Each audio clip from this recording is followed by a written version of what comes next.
Assalamualaikum. Berjumpa kembali dengan saya Mandala di channel podcast Horror Reborn.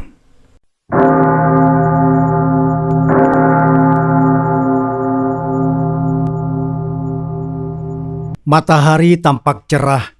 Hanya ada sedikit awan yang terlihat di hamparan langit biru.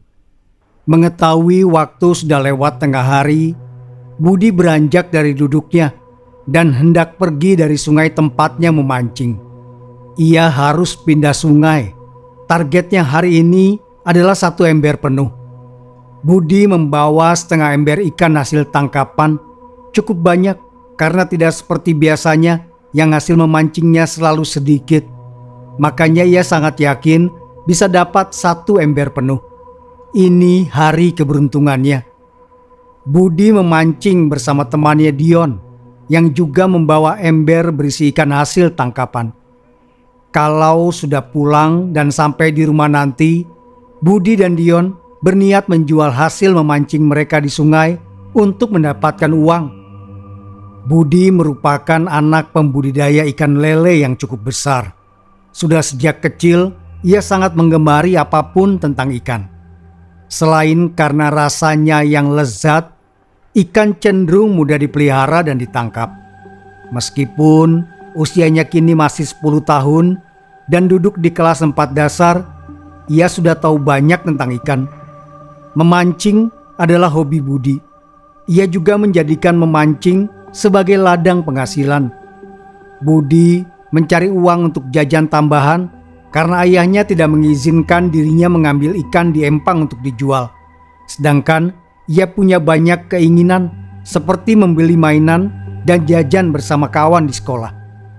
Ayah dan ibu Budi, Pak Slamet dan Bu Lydia, mereka adalah orang yang terlalu hemat, malah cenderung agak pelit soal uang. Keduanya selalu bilang kalau itu karena mereka pernah merasakan susahnya hidup tanpa uang, makanya sekarang selalu menabung. Karena itulah Budi suka memancing di sungai. Meminta uang pada ayah dan ibunya selalu sulit, kecuali dengan alasan penting. Lagi pula, selain karena bisa menjadi sarana penambah uang jajan, memancing juga menyenangkan. Jika bicara tentang ikan, Budi teringat dengan kolam-kolam ikan keramat di kampungnya. Terletak di samping bangunan tua di dalam hutan. Menurut legenda yang pernah ia dengar dari para sesepuh kampung, konon bangunan itu sudah berdiri selama ratusan tahun. Kolam ikan di samping bangunan tua itu pun secara ajaib dan misterius selalu jernih dan ditinggali banyak ikan. Padahal konon tidak ada yang menebar bibit ikan di sana. Bahkan tidak ada yang memberi makan ikan-ikan di kolam itu. Meski demikian, ikan-ikan tersebut tetap tumbuh besar dan sehat. Warga desa serempak melarang siapapun untuk mengambil ikan di kolam keramat itu. Mereka percaya kalau kolam itulah yang membawa keberuntungan bagi warga desa, sehingga selalu berhasil membudidayakan ikan. Memang di desanya mayoritas penduduk adalah seorang pembudidaya ikan, separuh lebih. Dion, apa kamu percaya tentang kolam tua yang dibicarakan sama bapak-bapak di desa? Apa itu? Aku tidak ingat pernah dengar soal kolam tua, sahut Dion menoleh. Ia juga membawa ember berisi ikan, walau tangkapannya tidak sebanyak Budi. Yang katanya kita tidak boleh mengambil ikan di sana itu loh. Tuh, yang di sana itu, tanya Budi pada Dion sekali lagi sambil menunjuk ke dalam hutan. Keduanya sedang dalam perjalanan menuju sungai dan melihat kolam keramat dan bangunan tua itu di kejauhan. Jalur yang mereka lalui kebetulan melewati tepian hutan. Karena itulah Budi jadi teringat lagi dengan cerita yang sudah sejak lama ia dengar. Para warga kampung baru saja memeriksa keadaan kolam itu kemarin. Mereka selalu rajin memeriksa dan membersihkan daun kering yang mengambang di permukaan kolam, tapi tidak ikut campur soal makanan ikan-ikan itu. Warga melakukannya sebagai bentuk terima kasih atau semacamnya. Budi kurang paham juga. Dion mengangguk. Ia sudah sering mendengar legenda-legenda berbau mistis semacam itu. Karena keluarganya juga sangat menghormati tradisi dan larangan dari leluhur, Dion sudah pasti mempercayai hal-hal mistis ataupun yang berkaitan dengan hal gaib. Percaya saja. Memangnya kenapa? Kamu gak percaya? Budi menggedikkan bahunya. Gak tahu juga. Aku harus buktikan dulu, baru bisa percaya. Lagi pula, kok bisa kolam kecil seperti itu dibilang membawa keberhasilan budidaya ikan? Yang aku tahu, panen ikan ya tergantung cuaca dan pakan ikannya. Dion mengangguk setuju. Begitu pula yang ia pelajari. Tapi ia lebih tertarik pada perkataan Budi yang lain. Buktikan bagaimana? Ucap Dion menaruh peralatan memancingnya di atas batu besar. Mereka sudah sampai di sungai tujuan. Aku bisa ambil ikannya, lalu menjualnya. Pasti untung besar, sebesar ikan-ikan di kolam itu. Mungkin saja tidak akan terjadi apa-apa kan? Siapa tahu warga desa salah. Mata Dion langsung membulat mendengarnya. Ya jangan Budi. Nanti kalau terjadi apa-apa sama kamu dan kampung ini bagaimana? Bisa bahaya. Serga Dion melarang keras. Budi hanya tersenyum. Ia hanya iseng dengan perkataannya itu. Lagi pula, Budi tidak memiliki keberanian setelah ia tidak sengaja melihat sesuatu yang membuatnya sedikit terkejut saat dalam perjalanan menuju sungai barusan. Sudah, mending kita mulai memancing di sungai saja Budi. Bisa dapat lebih banyak, jadi uangnya juga lebih banyak. Yang lebih baik lagi, aku atau kamu dan kampung kita gak akan kualat kalau memancing di sungai. Jangan berpikir yang tidak-tidak soal mengambil ikan di kolam keramat itu. Dion berkata ketus saat melihat Budi tersenyum. Sadar temannya cuma bercanda. Budi hanya acuh. Ia tahu Dion menyindirnya karena berani bercanda dengan membawa-bawa kolam keramat. Dion yang sangat percaya pada hal klinik seperti itu sangat tidak menyukai cara Budi membicarakan hal yang ia yakini.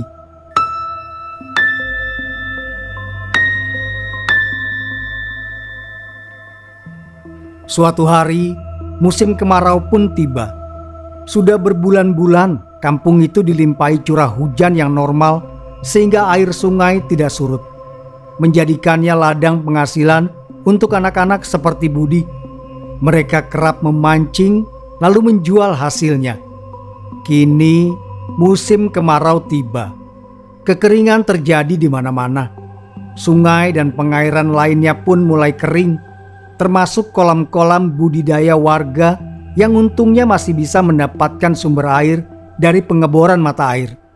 Namun, bagi siapapun yang sangat hobi memancing, musim kemarau adalah musuh abadi karena akan menyulitkan mereka untuk mendapatkan ikan di sungai-sungai. Termasuk Budi. Ia sudah menggerutu sejak tadi akibat tidak kunjung mendapatkan ikan saat memancing di sungai yang airnya sudah menipis.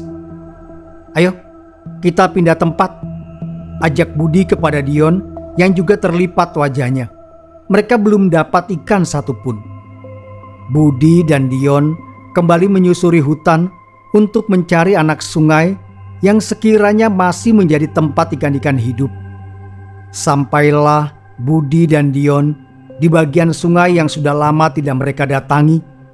Sebuah sungai yang terakhir kali Budi dan Dion kunjungi pada saat keduanya bercanda soal mengambil ikan besar di kolam keramat dulu. Letaknya yang paling terpencil dan terbilang dekat dengan bangunan tua di hutan membuat sungai ini agak jarang didatangi. Tapi saat itu, Budi dan Dion ingat dapat banyak ikan. Namun, itu saat musim hujan. Saat musim kemarau begini, jelas hasilnya akan berbeda. Budi dan Dion pun akhirnya berpindah sungai lagi setelah beberapa saat memancing tanpa mendapat hasil. Hasilnya tidak berubah kemanapun Budi dan Dion pergi. Itu semua terjadi karena air sungai surut. Tidak ada arus air yang biasa membawa ikan-ikan kepada mereka. Dion sudah jenuh. Memancing berjam-jam tanpa menghasilkan apa-apa membuatnya merasa ingin pulang saja.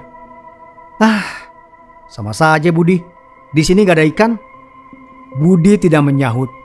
Ia juga kesal menunggu lama-lama. Budi melihat ke sekitar hutan yang sepi. Tiba-tiba ia teringat soal kolam ikan keramat yang konon tetap selalu segar meski musim kemarau panjang. Jujur saja, Budi belum pernah melihatnya secara langsung.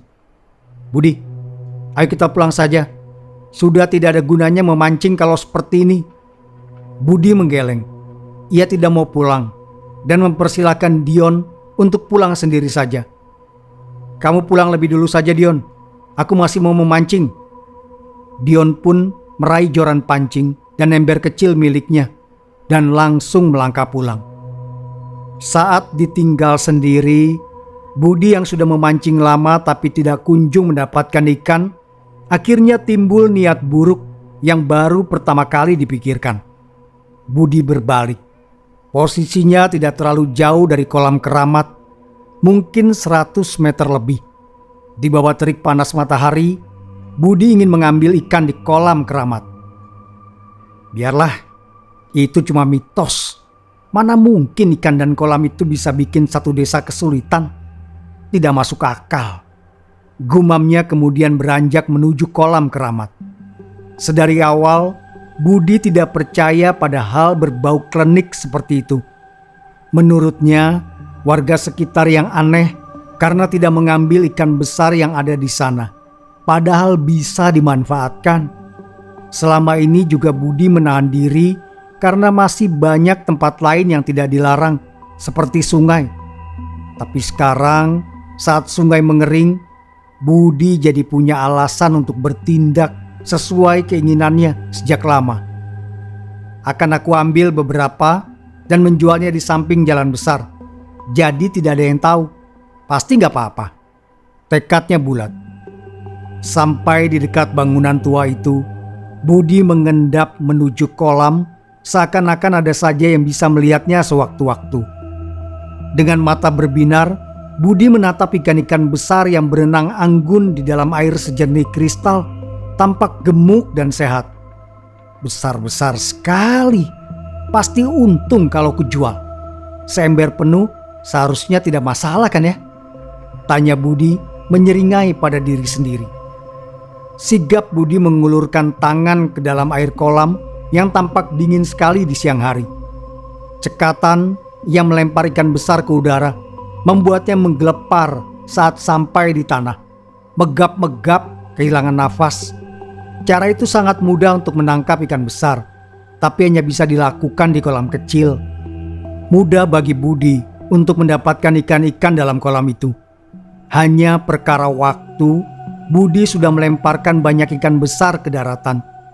Setelah merasa cukup, Budi lalu memasukkan ikan-ikan itu ke ember hingga penuh, lalu membawanya ke samping jalan besar lewat dalam hutan agar tidak dilihat warga.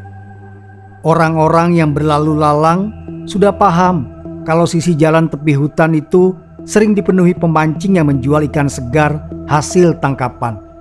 Sehingga saat melihat Budi berdiri di tepi jalan besar dengan seember ikan, mereka bergegas membeli. Jarang-jarang ada ikan segar musim kemarau begini. Tidak perlu waktu lama, Budi mendapatkan uang yang banyak karena ikannya yang besar-besar akhirnya habis terjual. Yes, akhirnya. Budi berseru sangat senang. Waktunya pulang. Budi sangat gembira. Ia pulang dengan perasaan yang lebih senang daripada biasanya. Bagaimanapun, ia mendapatkan ikan dengan cara yang mudah dan menjualnya pun dengan harga yang mahal karena ukurannya. Budi sama sekali tidak menyangka kalau esok hari akan ada hal buruk yang menimpa dirinya dan seluruh warga desa.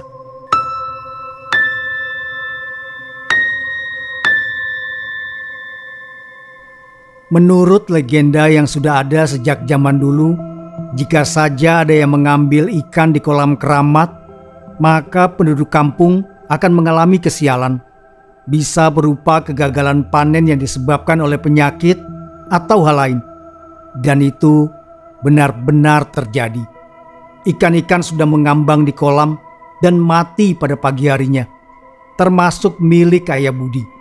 Bahkan Budi mendadak jatuh sakit. Ia demam tinggi sampai tubuhnya menggigil. Wajahnya pucat pasi. "Kok bisa bersamaan begini ya, Bu?" tanya Pak Slamet bingung. Secara mendadak Budi demam, dan saat sedang mengecek kolam ikannya, ikan-ikan di kolam juga mati secara misterius. Padahal kemarin masih baik-baik saja. "Kurang tahu juga, Pak. Mungkin kena penyakit ikannya, ada wabah. Kebetulan saja Budi sakitnya berbarengan. Semoga anak kita cepat sembuh ya, Pak," ucap Bu Lydia khawatir melihat kondisi putranya. Waktu berlalu cepat. Budi yang merasa kepalanya sakit dan tubuhnya lemas dengan cepat terlelap saat malam menjelang.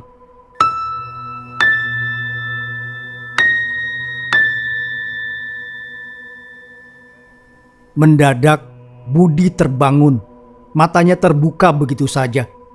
Tidak seperti orang bangun tidur yang biasanya mengerjapkan mata. Budi mendapati dirinya terbangun di tengah danau yang luas. Ia merasa tubuhnya terasa berat, seperti diikat dengan banyak beban. Budi tiba-tiba menyadari kalau dirinya tengah terapung di atas air. Itu membuatnya terkejut dan mendadak tenggelam. Budi meronta panik. Kaki dan tangannya menyentuh permukaan keras dan langsung mendorong dirinya untuk berdiri. Ternyata danau tersebut hanya setinggi lututnya dengan air berwarna keruh kehitaman. "Danau apa ini? Kenapa aku bisa ada di sini?" Budi berseru panik. Padahal ia ingat dengan jelas kalau dirinya sedang sakit dan tidur di kamar sebelum ini. Budi melihat ke sekitar. Suasananya sepi dan lembab.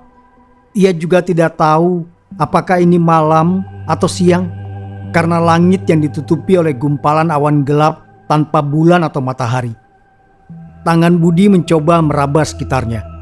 Ia merasakan ada banyak ikan-ikan yang berlalu lalang di bawah danau yang mengelilinginya. Budi memang menyukai ikan, namun karena situasinya janggal, ia hanya ingin keluar dan pulang untuk saat ini. "Dion! Dion!" teriak Budi. Ia teringat kalau biasanya selalu memancing dengan Dion. Namun temannya itu tak kunjung menjawab. Budi akhirnya sadar kalau ia sendirian di danau itu. Budi berjalan ke tepian. Ia berusaha untuk keluar. Sayangnya tidak peduli seberapa lama Budi mengejar tepian danau di kejauhan, ia merasa tepi danau itu hanya semakin menjauh dan sulit untuk dijangkau. Kenapa sulit sekali? Budi terus berusaha melangkah sampai kelelahan. Kakinya berat seperti ditahan lumpur. Lama-kelamaan, Budi merasakan air danau meninggi secara perlahan tapi pasti. Kenapa naik? Ada apa ini? Budi semakin dibuat panik. Ia tidak bisa tenang seiring naiknya debit air yang pasti akan menenggelamkannya. Budi berteriak di tengah danau, meminta pertolongan dengan sangat memohon, meski tidak tahu kepada siapa ia meminta. Perlahan, Budi tenggelam oleh air berwarna kehitaman, membuatnya tidak bisa lagi bersuara. Budi sempat merasa ada puluhan ikan berenang di sekitarnya sebelum kemudian hilang kesadaran.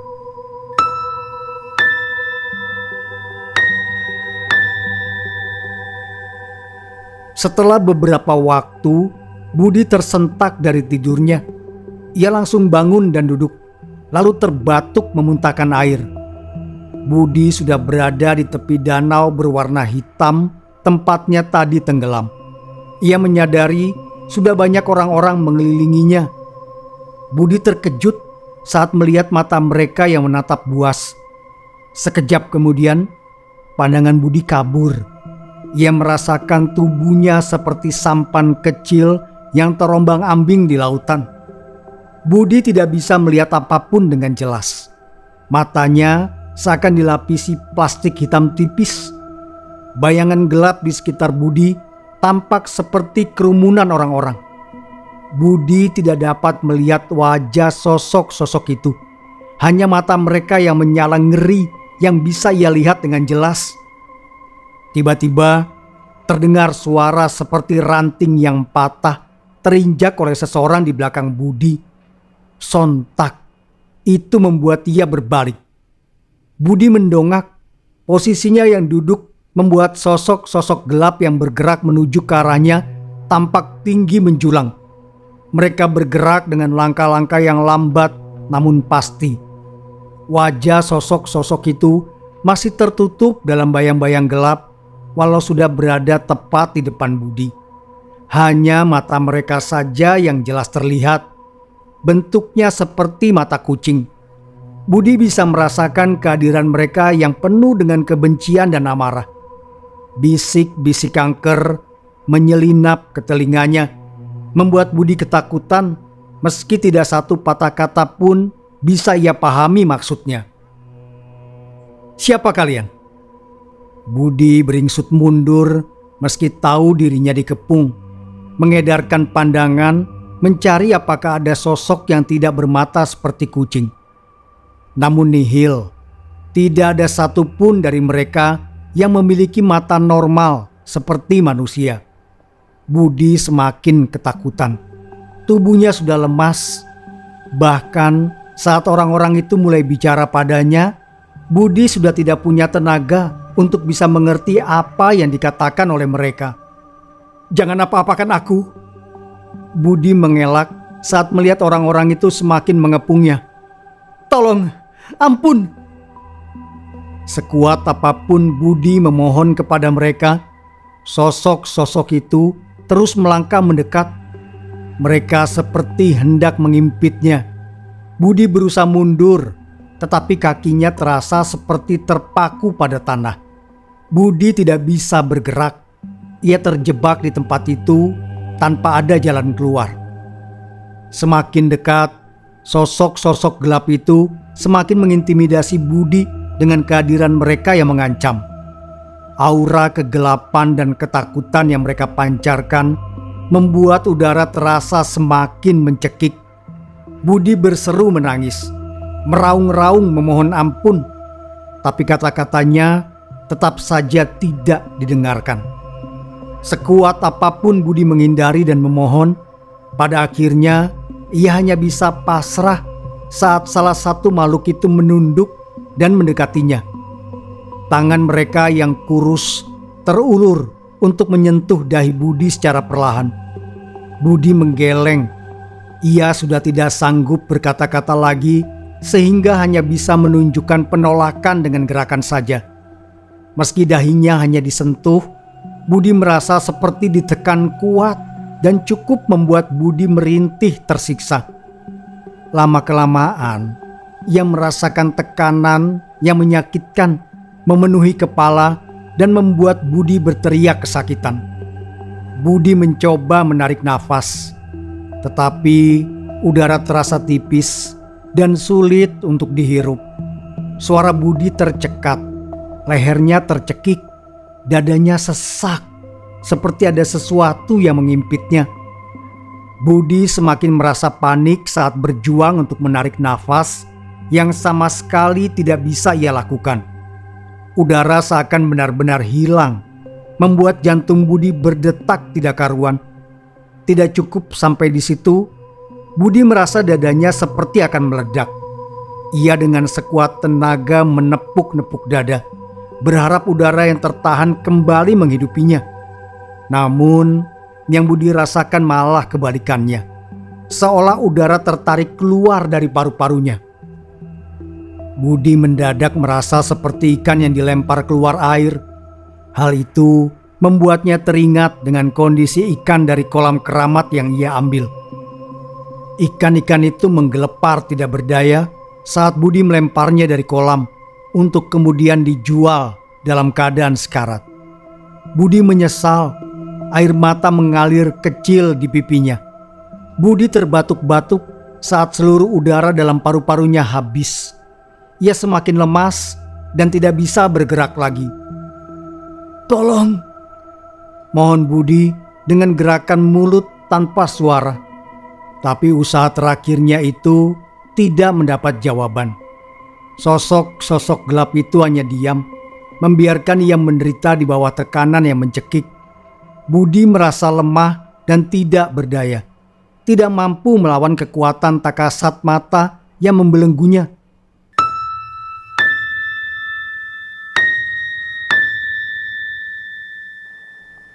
Momen itu terasa seperti abadi bagi Budi. Meskipun sebenarnya hanya berlangsung dalam hitungan menit saja, perlahan pandangan Budi kabur. Detak jantung yang tadi menggila kembali tenang dengan cepat seiring kesadaran yang menghilang. Di tempat yang berbeda, kampung sudah mulai kesulitan untuk mendapatkan penghasilan. Mereka kebingungan karena banyaknya ikan yang tidak bisa dijual dan terpaksa dibuang karena mati dan membusuk di kolam. Warga bisa saja menjualnya dengan harga murah, tapi itu akan membuat reputasi mereka turun. Kejadian itu terus terjadi sampai 5 hari. Selama kurun waktu itu juga, para warga harus memutar otak agar bisa mendapatkan uang. Hendak memancing di sungai pun sudah tidak ada air lagi karena kemarau yang melanda kampung mereka. Masalah tidak hanya sampai di situ. Perkampungan digegerkan dengan kondisi Budi yang memprihatinkan. Budi tidak bisa dibangunkan. Tubuhnya lemas dan pucat, tetapi ia masih bernafas. Sudah 5 hari berlalu dan Budi tidak kunjung sadar. Tubuhnya kurus kering karena tidak makan sama sekali. Para warga mulai mengaitkan apa yang terjadi pada Budi dengan paceklik di kampung mereka. Hingga akhirnya, untuk membantu Budi yang masih terbaring lemah di rumahnya, para warga desa mencari solusi untuk mengatasi bencana yang menimpa mereka. Mereka meminta bantuan seorang ahli spiritual untuk mengembalikan keberuntungan yang telah hilang. Begini Pak, Budi kan sangat senang memancing. Beberapa hari lalu saya dengar ada warga yang melihat Budi menjual ikan hasil tangkapannya di pinggir jalan besar. Padahal jelas-jelas sedang kemarau parah ini. Saya pikir ada kemungkinan Budi mengambil ikan di kolam keramat di hutan lalu menjualnya. Ini hanya kemungkinan, bisa jadi bukan. Tapi alangkah baiknya kita coba untuk menindaklanjuti hal ini, ucap kepala desa pada ayah Budi. Pak Slamet merenung sejenak. Ia tidak melihat ada gelagat aneh dari Budi sepulang memancing ikan sehari sebelum ia sakit. Saya akan panggil orang pintar, Pak. Saya juga sudah bingung sama kondisi Budi. Akhirnya orang pintar yang dipanggil pun datang. Saat melihat kondisi perkampungan yang sedang kesusahan, orang pintar itu tahu kemalangan apa yang sedang menimpa mereka. Orang pintar itu melakukan tugasnya, menerawang hingga ke alam yang berseberangan dengan manusia demi mencari tahu apa yang terjadi pada Budi. Ia melihat Budi masih harus tertahan di alam jin sampai hukumannya selesai dijalankan. Mungkin jika manusia biasa bisa tahu apa yang dibalaskan kepada Budi yang masih berusia 10 tahun, mereka pasti akan menganggap bangsa jin jahat karena tega menghukum dan menyiksa anak kecil. Namun, begitulah hukum di dunia gaib berlaku. Tidak melihat siapa yang melanggar, baik orang tua atau anak-anak, maka mereka akan pantas untuk dihukum sesuai kesalahan yang diperbuat. Bangsa yang menyerupai manusia itu membiarkan Budi kesulitan untuk bernafas, padahal ia sudah di darat. Bangsa jin membuat Budi merasakan rasanya seperti ikan-ikan yang ia tangkap tanpa seizin para penunggu bangunan tua. Mereka murka melihat anak kecil yang celingak-celinguk masuk ke dalam kolam dan mengambil ikan-ikan di sana. Mungkin jika yang melakukannya adalah orang dewasa, tiada ampun bagi mereka yang telah berani mencuri. Saat melihat para jin yang mengelilingi Budi sudah mulai melangkah mundur dan hendak melepaskannya, orang pintar itu segera menarik kembali ruh ke dalam tubuhnya. Ia lantas berkata pada Pak Slamet dan Bu Lydia serta warga kampung yang hadir di ruangan, "Saya hanya melihat saja, tidak bisa membantu apa-apa. Budi selama 5 hari terakhir tengah ditahan oleh bangsa jin penunggu hutan. Kebetulan saat saya menerawangnya, mereka baru saja melepaskan anak ini. Budi akan bangun sebentar lagi, tutur orang pintar itu. Benar saja, belum sempat Pak Slamet berkata apa-apa, Budi mendadak terbatuk-batuk.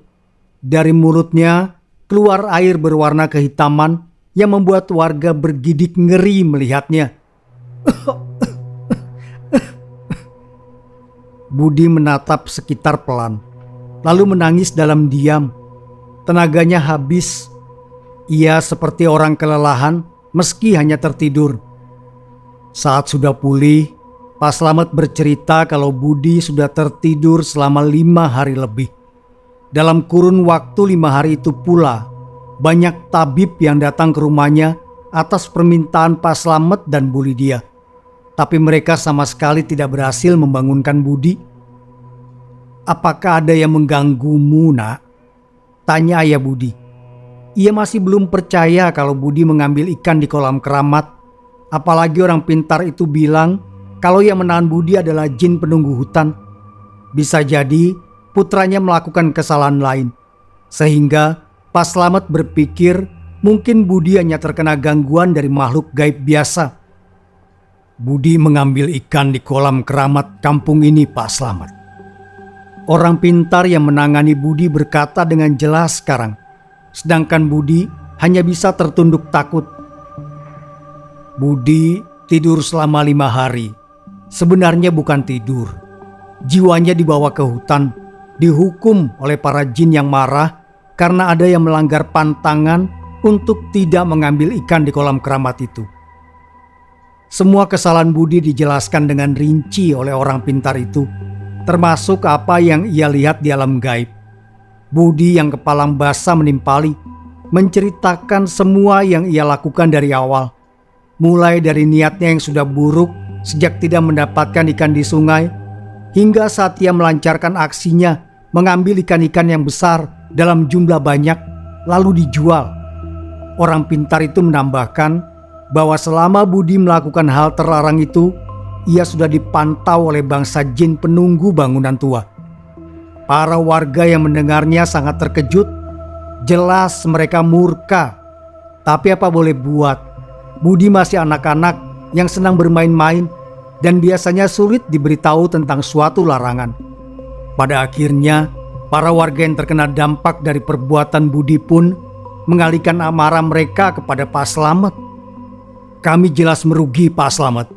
Apalagi kolam-kolam kemarin mau panen semuanya, tapi malah terkena musibah yang dibuat oleh Budi. Akhirnya gagal panen.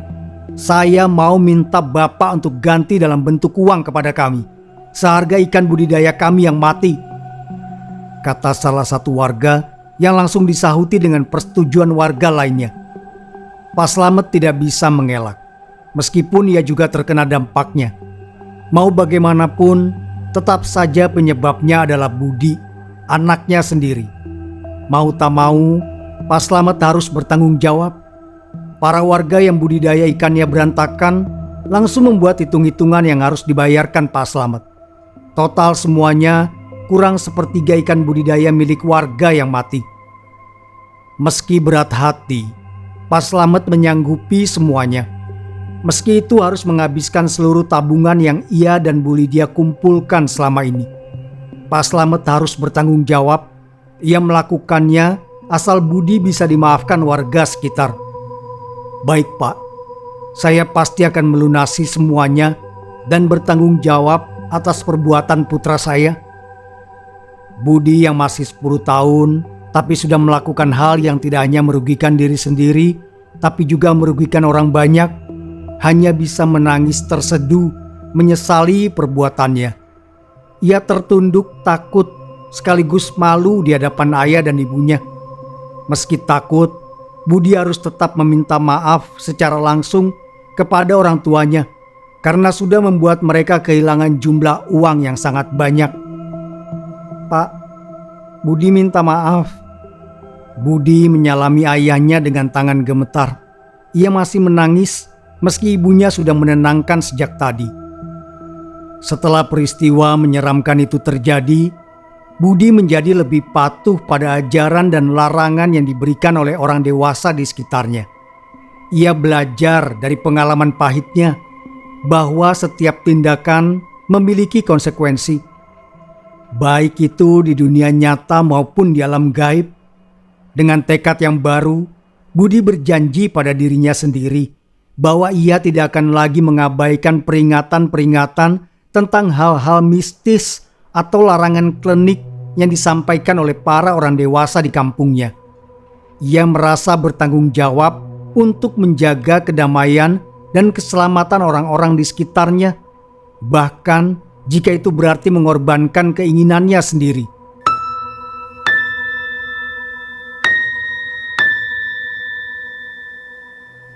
Selama beberapa waktu, Budi terus hidup dengan penuh kehati-hatian dan rasa hormat terhadap tradisi dan kepercayaan yang ada di sekitarnya. Ia belajar bahwa dengan menghormati hal-hal yang dianggap mistis atau berbau gaib, ia juga melindungi dirinya sendiri dari bahaya yang tidak terlihat. Tidak hanya mengubah Budi, kejadian petaka itu juga mengubah Pak Slamet dan Bu Lydia. Mereka sadar kalau sikap pelit mereka selama inilah yang membuat Budi nekat mengambil ikan di kolam keramat. Budi ingin mainan seperti kawan-kawannya, tapi selalu dilarang dan tidak diberi uang oleh ayah dan ibunya. Pak Slamet dan Bu Lydia tidak lagi pelit kalau Budi membutuhkan uang jajan lebih. Mereka paham kalau kejadian itu juga sebuah teguran dari Tuhan. Andai mereka tidak pelit, Budi tidak akan melanggar pantangan dan Pak Slamet tidak harus membayar ganti rugi. Setelahnya, kehidupan Budi membaik. Berkat pengalaman pahit itu, Budi tumbuh menjadi pribadi yang lebih bijaksana dan bertanggung jawab.